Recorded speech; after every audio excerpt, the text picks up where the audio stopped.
If you cannot find peace at work, quit your job. We spend the majority of our days getting ready for work, going to work, coming home from work, and actually working. The majority of our weeks, the amount of effort that we put into our weeks, the majority of that effort is spent on work. The majority of our months are spent on work. The majority of our years are spent doing our work. Is there any wonder why so much of our identity is tied up in work? In fact, if you meet someone for the very first time, a lot of times the first thing that they're going to ask you is, what do you do for work? See, 99% of the people in our country, we're all a part of the working middle class. That's right. We go to work, and the harder we work, the more money we make. And the more money we make, the more money they take in taxes.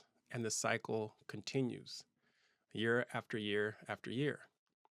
So we spend so much time at work. And if we cannot find peace within ourselves, peace within our minds, peace within our bodies and our hearts and our souls, if we can't find peace at work, then we can live our entire life without having any peace. There's no enjoyment, there's no fulfillment, there's no contentment, there's no passion, there's no love if you cannot find peace at work. So today I'm going to talk to you about how you can find peace at work. It's very important. I'm going to talk to you about how sustainable leadership, sustainable personal leadership, and sustainable organizational leadership is going to help you find peace at work. When you think about the things that give us anxiety, the things that cause us the most concern, the most frustration, a lot of times those things are things that we can't control. We can't control what is happening in our country. Every single day, every single week, we're reminded. We can't control the fact that the stock market is going down. We can't control what's happening in the Middle East. We can't control what is happening in our government. We can't control what is happening in our economy. There's so many things that we cannot control. We can't control the nature of our education industry and the nature of our healthcare industry. We can't control the nature of our housing market. We can't control the high prices of things that we have to purchase in order to live our dreams. We can't control the gas prices. There are so many things that give us anxiety just in society that we cannot control. And the more we think about them, the more anxiety we feel, the less peace we have. That happens at work. There are things happening in our industry, in your industry as well, that we just cannot control.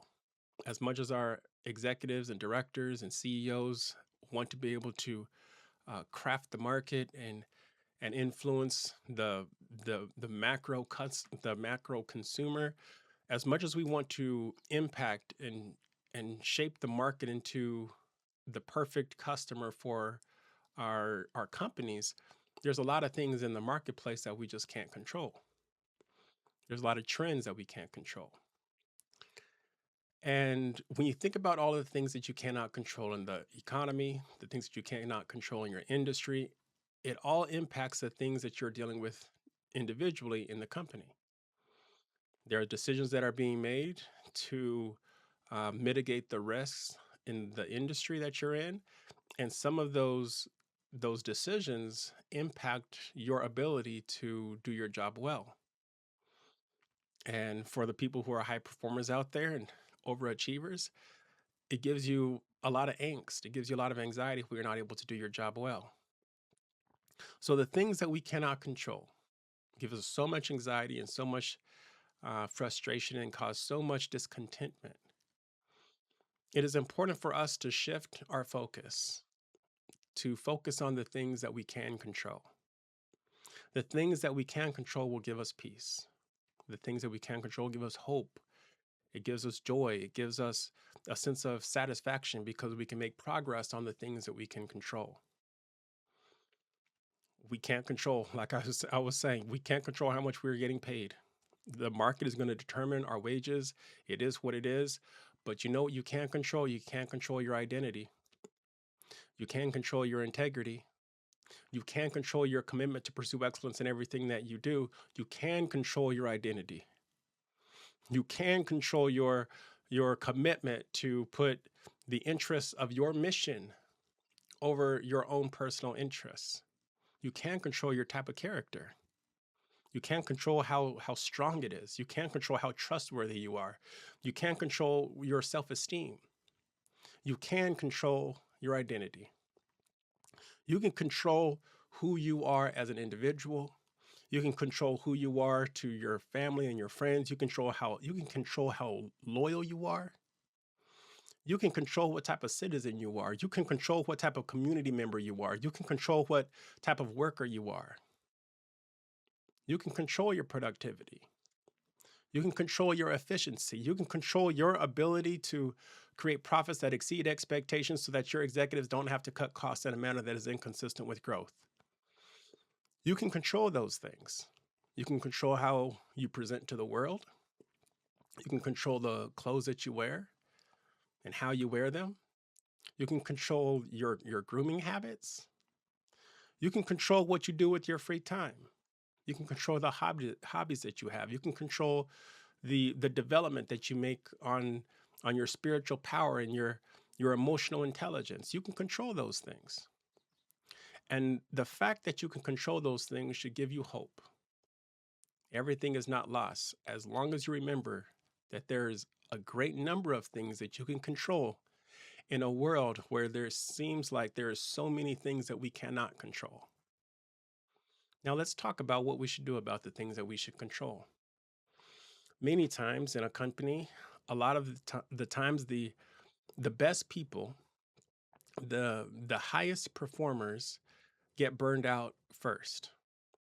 The people that are the most passionate about their career, the most passionate about their company and their company's position in the marketplace, many times those people are the ones that get burned out first. But why? Why is it that our high performers get burned out first? A lot of times our high performers are self-starters. They see a problem, they identify what the solution is that they can affect, and then they take it upon themselves to solve the problem without being told. So many times they find themselves cleaning up after other people, rounding out the edges, making things smooth. Um, they find themselves going the extra mile even when their managers and their senior managers and their executives don't even know that that second mile is required in order to make the sale. It's required in order to finish the project. The problem that high performers have is a lot of times the solutions that they essentially enact, those solutions are things that they can do, but those solutions are not sustainable. Now, this is a little bit crazy. It's a little bit offending. This could offend some people. So I just want to caution you. The first time um, I was told by a general in the United States Air Force, I was an officer serving as a radar commander. And our unit had done very, very well on our most recent inspection. And this was a big deal because previous commanders and previous units, they had failed the inspection. It was a whole organizational wide inspection.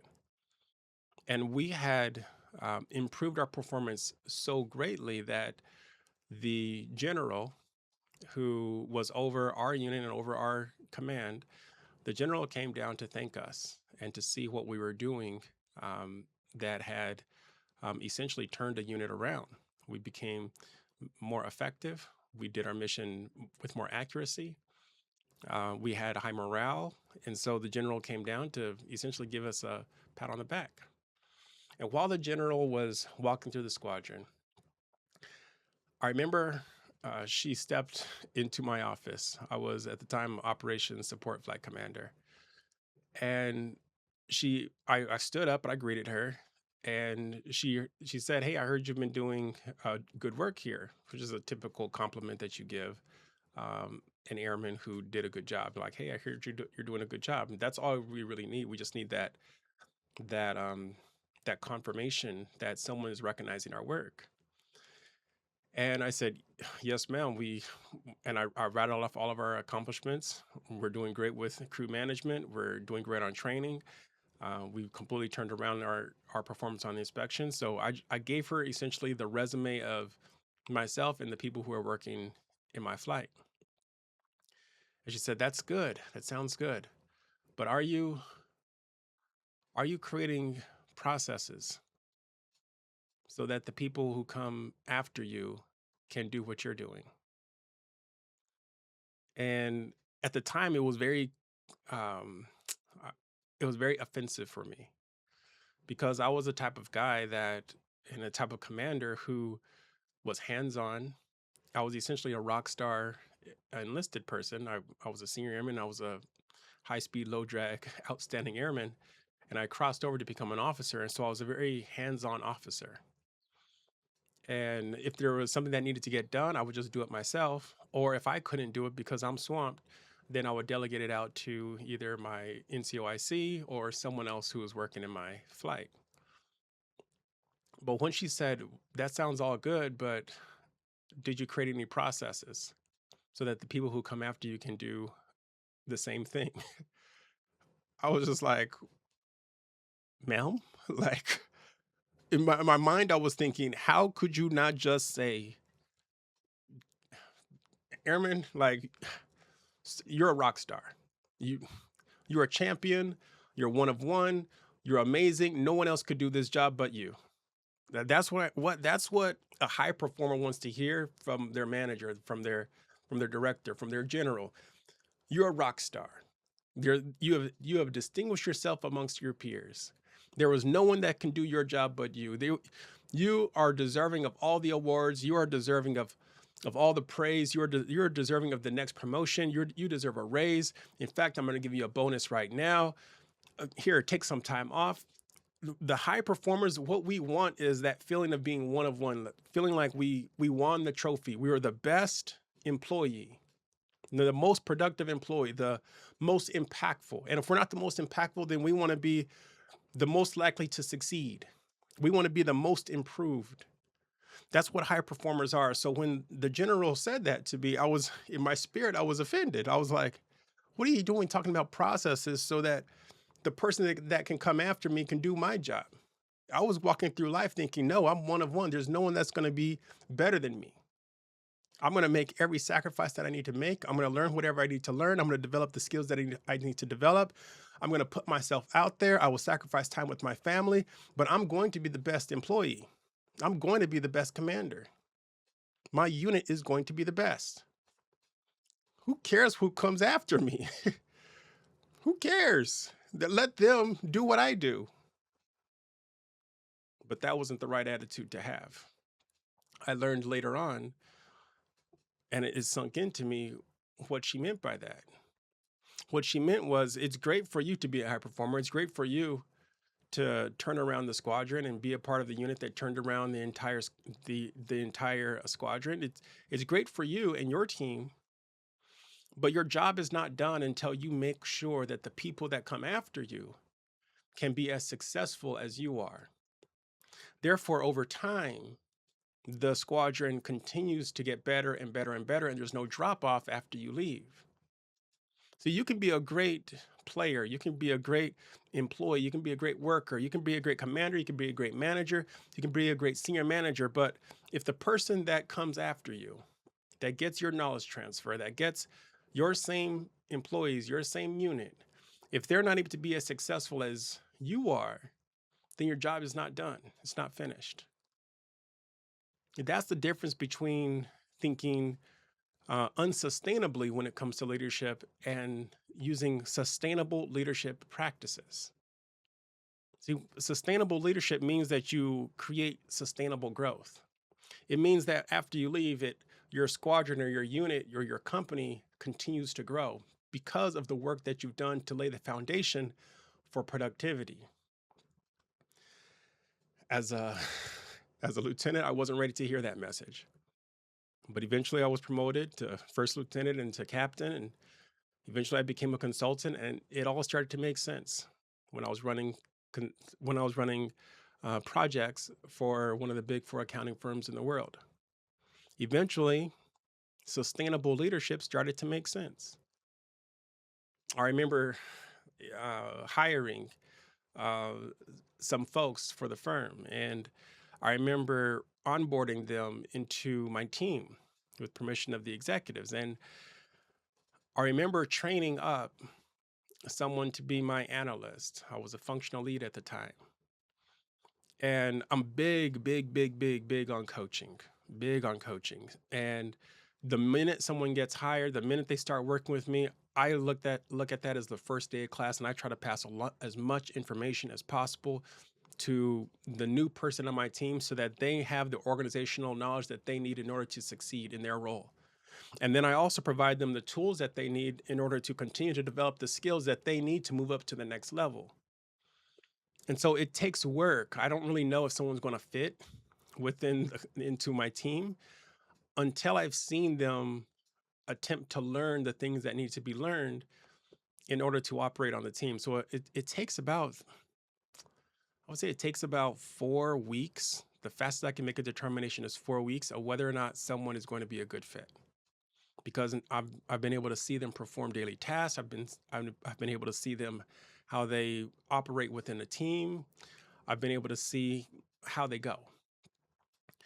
And I remember I take a lot of pride in the fact that the people who are onboarded onto my teams, I take a lot of pride in their advancement in their career because that means I did a good job as a manager. I had the same metric when I was in the military. The people that I coached up, I took great pride when they got promoted. I took great pride when they became commanders because it means I did a good job as a leader. And sometimes I would talk to my analysts about their careers, aspirations, and what they want to do. And this one particular time, I was talking to someone, and I had coached them up. I spent a lot of time on making sure that they knew what they were doing, that they're always prepared for their meetings. I spent a lot of time building up their core consulting skills, and I remember talking to them about what they want to do in their career and how and what their next move was. And they mentioned, "Well, I want to continue moving up in the firm." And then I asked them, I said, "Well, are you spending any time working with the interns that are joining? Are you spending any time working with the more junior analysts? Are you spending any time coaching them?" Because essentially, when you move up, you're going to get into a management position, and it's going to be important for you to have those skills. And at the time, the person I was speaking to, they said, I'm not interested in that. Let them figure it out. Let the interns figure out what they need to do. Let the junior analysts figure out what they need to do. But I don't want to spend my time doing that. I want to spend my time trying to climb up." And I remember checking them. I said, you know, I was the one that coached you up. I was the one that onboarded you. I was the one that invested extra time into you. In order to pay it forward to me, pay it forward to the next person.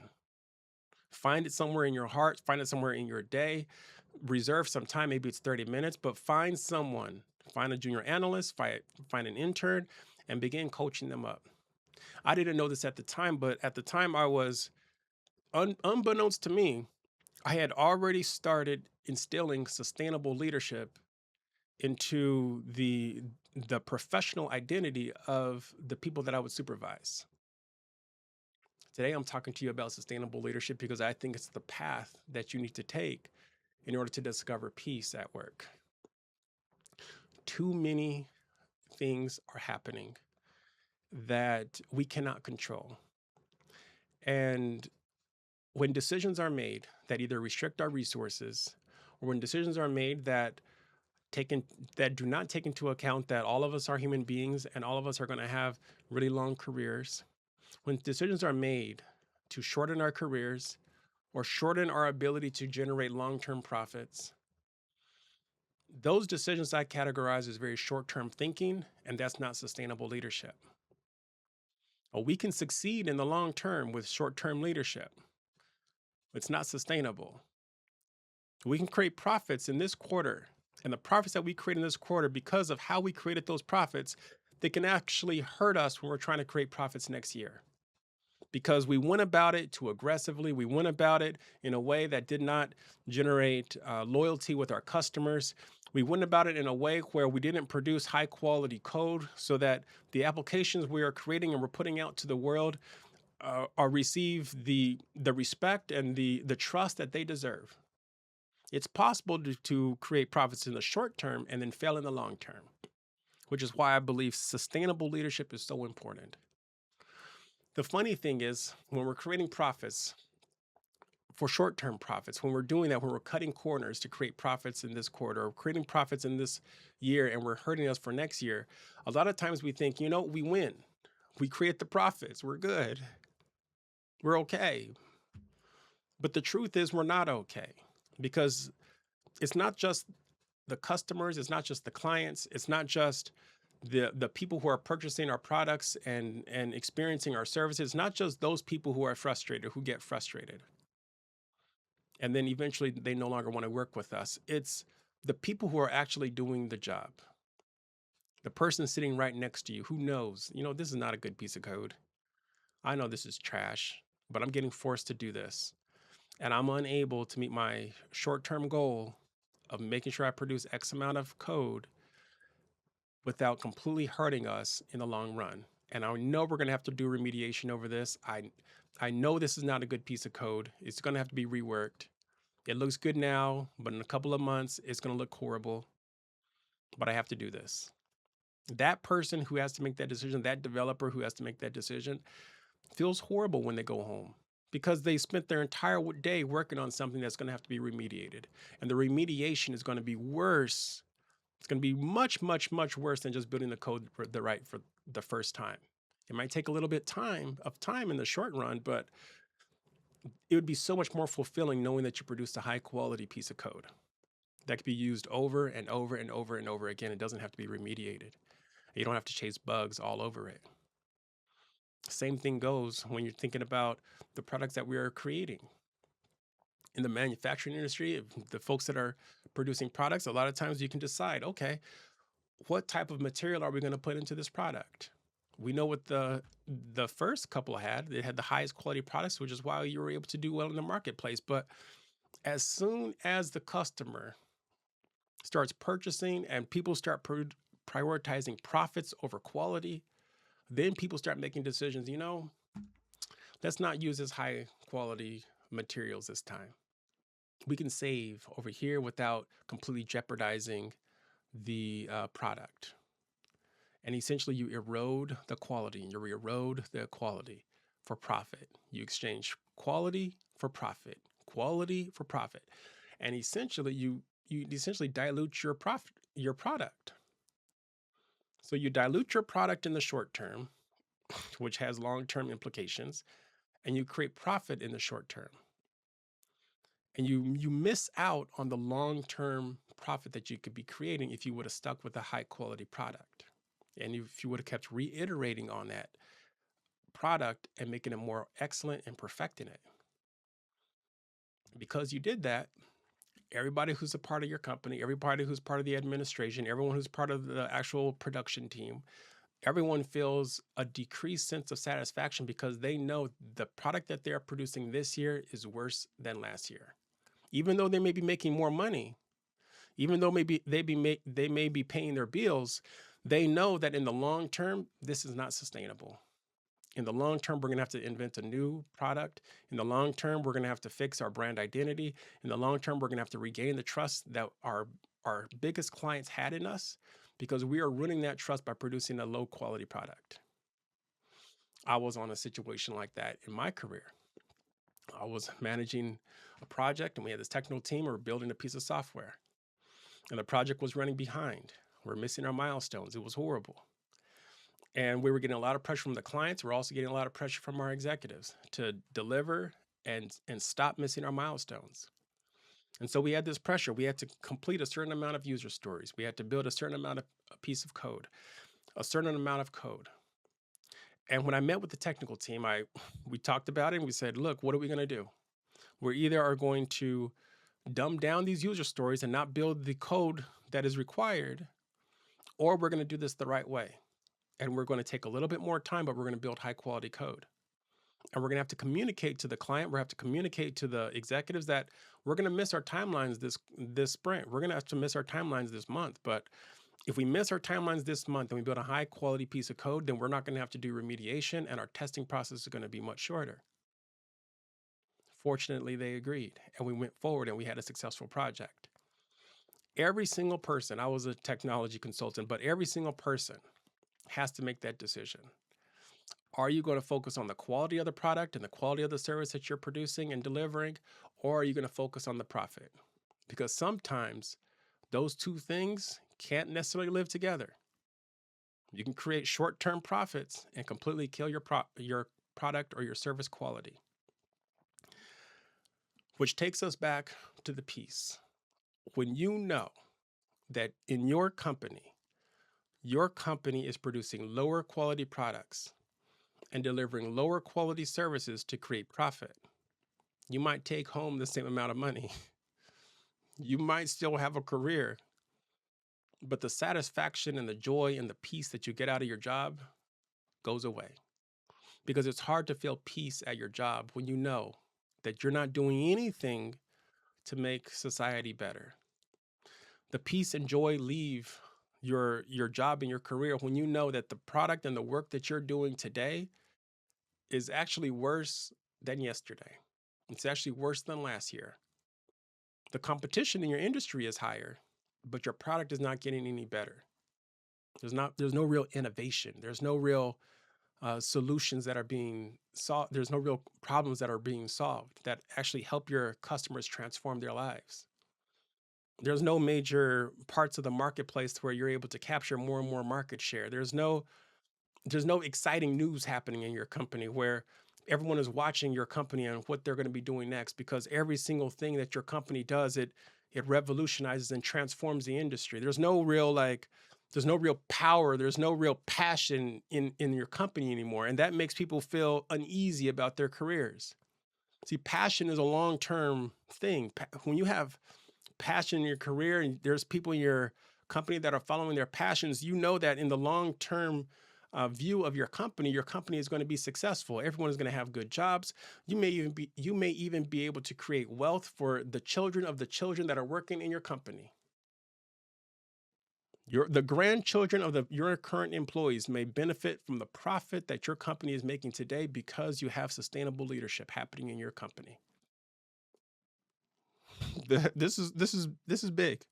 A lot of people, a lot of managers, they'll make decisions for the first year. They'll make decisions that are good to create profits for the next 5 years. But very few managers and very few executives are actually making decisions and empowering their team to make decisions that are going to generate value for the next 10, 20, 30, 40, 50, 60, even the next 100 years. They just don't have the vision, right? They just don't have that view on things. But you can start today. You can adjust your vision. You can start working on your personal leadership skills. You can start controlling the things that you can control. You can start reinforcing your identity. You can make sure that your integrity is strong. You can make a commitment to pursue excellence in everything that you can do. You can grow and enhance your character. You can put the interests of the mission over your own personal self-interest. You can become that type of person that is trustworthy. You can create a social circle and a support network and an empowered network that can help you solve problems at your company that other people could not solve. You can do something big in your industry based on the things that you are learning and the things that you are seeing right now. Every single challenge that you are facing right now has a potential solution that can revolutionize your industry.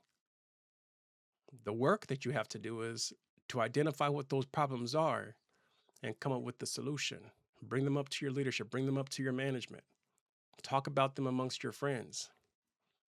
But your impact on this earth, the things that you are going to do in order to move society forward, are not going to be given to you by some third party. There are going to be things that you see. There are going to be problems that you see, and there's going to be things that you realize that you can solve with your creativity and with your intelligence. And then it's going to take your work ethic and your ability to organize and your ability to lead in order to motivate other people to join you in making sure that this solution is successful.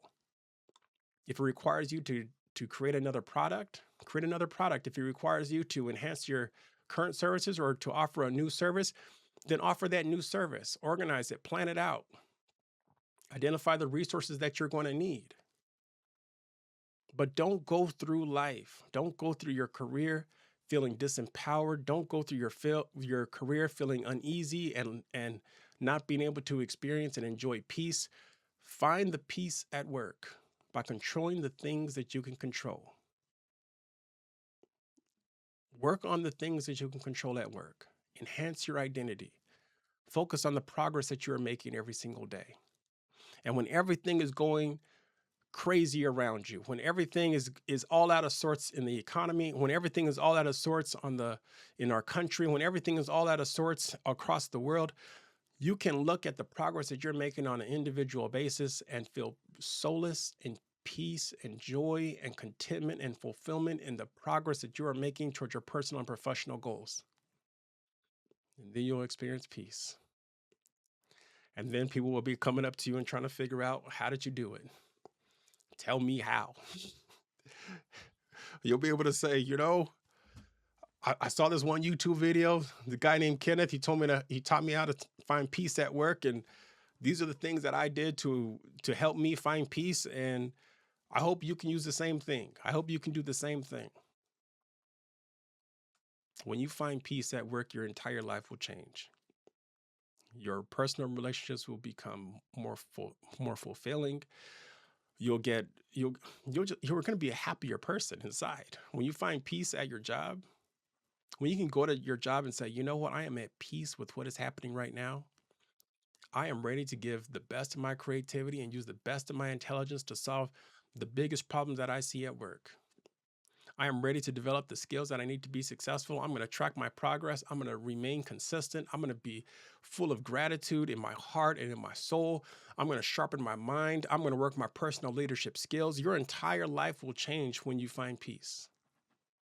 When you start operating and when you start engaging that part of your personality that is able to become a sustainable leader, your impact will get multiplied more than you can ever imagine. That sustainable leadership, I'm telling you, there's nothing to sneeze at. There's nothing to sneeze at. That's my message for you today. I hope that you have a wonderful day. I hope that you work on your personal leadership skills. I hope you work on sustainable leadership. I also hope that you find peace at your job. I don't want you to live this life or go through one more week, let alone one more day. I don't want you to go through one more iteration where you cannot find peace at work. You spend so much time at work and getting ready for work and traveling to and from work.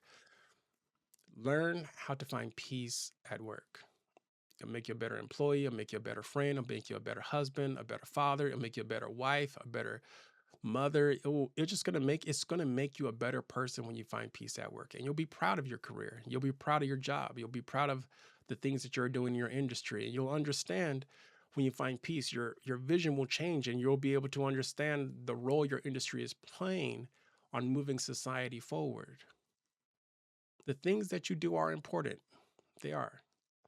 And it's important for you never, ever, ever to forget that. That's my message for you today. I look forward to talking to you again in the next video. Thank you.